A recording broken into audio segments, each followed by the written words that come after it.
Hi, good evening. I'm Dr. Philip McMillan. Thank you for joining me as I try and keep you updated on all the COVID 19 news and research that's occurring across the world. Today, I'm reflecting again on the fact that it seems as the pandemic or epidemic in highly vaccinated regions continues to evolve. There doesn't seem to be much interest in what can we do to reduce circulation of the virus.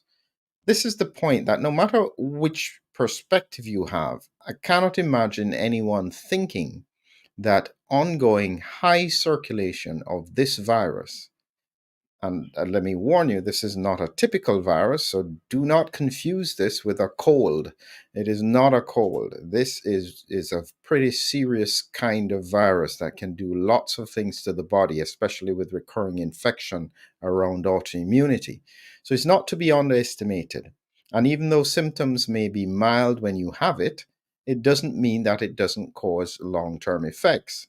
And to give you a typical example of a disease that is mild initially and causes long term problems is HIV. The initial response to the infection in the first 4 weeks is usually pretty mild. But if you leave it alone and let it do its damage over a few years, it will completely destroy the immune system. Now, this may not be an HIV virus, but believe me, if you leave it alone and let it spread and circulate in the population without any kind of mitigation, it will cause serious damage. The problem is that it seems the powers that be have only focused on one option. There's only one egg in the basket, or 12 of the same eggs, one bow in the arrow, and so one arrow in the bow. And so suddenly now we have a problem that is relevant to everyone. Do not think anyone around you is outside of this problem. So, my aim is to try and come up with innovative strategies that would help people to be able to manage this phase of the pandemic because there is ongoing infection in what I call the persistently infected. And that's part of what I'll be talking about today. I made reference to this paper recently. It was published on the 21st of February, so just a few days ago, and it's looking at prevalence of persistent SARS-CoV-2 in a large community surveillance study in the UK. And it demonstrates effectively that this virus is just circulating in some people. They don't know who they are, and no one who knows who they are either. They have oftentimes very little symptoms, but it's the only way to explain that we have this continuous high level of infection across populations. This is part of the reason why I've been focused on humming heroes. And this is my final push on this point because we're coming to the end of this Kickstarter campaign and we want your support. We're nearing the finish line. We just have 3 days to go. This has been given special status on Kickstarter. And so if you the link is below for you to register. You can use the link when you go to the campaign here. So this is the campaign page, the Power of No, where you get the power of nitric oxide to keep you healthy and looking at the main characteristics of a COVID super spreader. And so you get this ebook here for free if you register for the Kickstarter campaign. And you will also probably at the end of it get the webinar that I recently did for free. So we want people to focus on supporting us to reach that milestone. So it is a plea for us to get there. We're quite close, but we do need that extra push to get us over the line in the next few days. But the purpose of it is because it seems no one is interested in blocking the infection from circulating. So I'm going to give you a little bit of historic reference. And this is from my Substack. And this was from 2022. And I did this presentation. This is in July 2022. And I was looking at the impairment of natural immunity. And in that, I highlighted, they did a study in the UK looking at healthcare workers. And this was the quote from the study. The research seems to indicate that healthcare workers who are infected with the Wuhan variant early in the pandemic have depressed immune responses to Omicron after being triple vaccinated. So I highlighted that in 2022 because I could see where this was going. This was likely to be a problem then, and it's still a problem now. And I don't know why it doesn't get picked up. This is pretty serious stuff. So even a year later, in May of 2023, I did another point about why were the vaccinated still circulating COVID. And I specifically mentioned it because there was an article there looking at the fact that at the CDC, this was an article done by Beth Mole, 181 disease detectives were infected and nearly all of the attendees were vaccinated, but 70% they didn't mask. So they linked it to masking and not to vaccination. But this was a red flag that the immune system in the upper airways was unable to control the virus. And so you have this cycle. This is going on for years now. And believe me, if we don't address this, this is going to go on again for another 3 years. It's not going to go away unless there is a strategy that can impact on what's going on. And this is why I'm emphasizing humming heroes, because we're looking at using nitric oxide to try and see if we can mitigate infection. This is the reality. A lot of people don't realize, they think that Omicron is just like the other variants, but you have to look carefully at the research. Omicron has a 7 to 10 times predilection for the sinuses. And so this is what it will do. It will inflame the sinuses. It will infect there and you can't get to it. So even when you swab, you will not find any virus, but the virus is still in the sinuses. There is no antiviral that seems to be able to get rid of it, or I should say, there's no antiviral that is accepted by the public health and scientific community that could probably resolve this, so people don't have any options.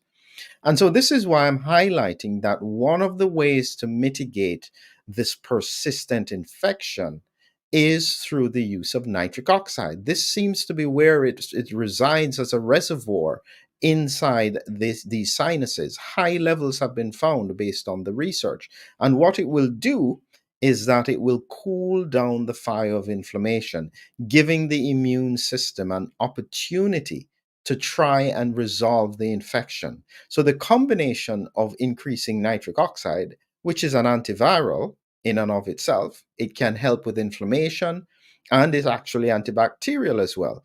Why would anyone not try and manage their inflammation or infection this way? That comes back to humming heroes, because humming quite simply increases the nitric oxide levels in the sinuses by 1,500%. So, why would anyone, simple action, deep breath in, hum as you go out? It's so simple. And this is the point. And this is why we're trying to target this Kickstarter campaign, The Power of No, Humming Heroes. It is very simply a story that hopefully captures the imagination of anyone, children and otherwise, to be able to grasp the power of nitric oxide to solve this never-ending sinus inflammation. And so this is all that it's about. And so in order to understand the relevance of what it was that they were doing, is when you go back to this paper, which is the prevalence of SARS-CoV-2 in a large community surveillance study. They were looking at a large cohort in the UK, technically 66,000 households, and they were swabbing them every month.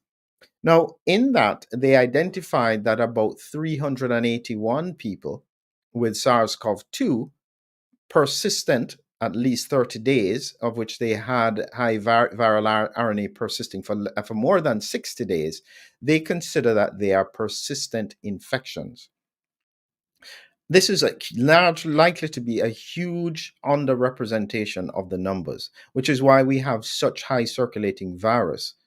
What can be done? Because if they don't get rid of the infection, and oftentimes what they found is they were asymptomatic. So they would spread it at home, they would spread it at work, they spread it on the bus, they spread it on the subway. And then everybody else gets infected. And then you have other people who have the same characteristics in terms of their immune system is not as adapted, can't control the infection of the virus in the sinuses. They do the same. And so when we look at this high level of circulating virus, and this is what they're finding in the wastewater samples, it's rising across different parts of the world, in Canada, in the USA, it's likely to represent persistent infection.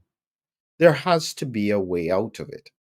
At least I'm trying to come up with innovative ideas, because at the moment we're hearing absolutely nothing about what the population can do. That's where I'm saying that utilize everything that we have. Try and deal with the inflammation in the sinuses. And if you do have sinus problems, believe me, if you hum regularly, don't have to overdo it, just every time you remember it, few minutes a day, just hum as you breathe out, deep breath in, and this rising nitric oxide is likely to help you. And so we want you to be aware of the science. I don't want you to just be doing it. And so therefore, that's why you have to, even if you don't want to support our Humming Heroes platform, please at least get the free book, ebook, The Power of No, Nitric Oxide. We've just put together a webinar so that we can help people to understand more about the science.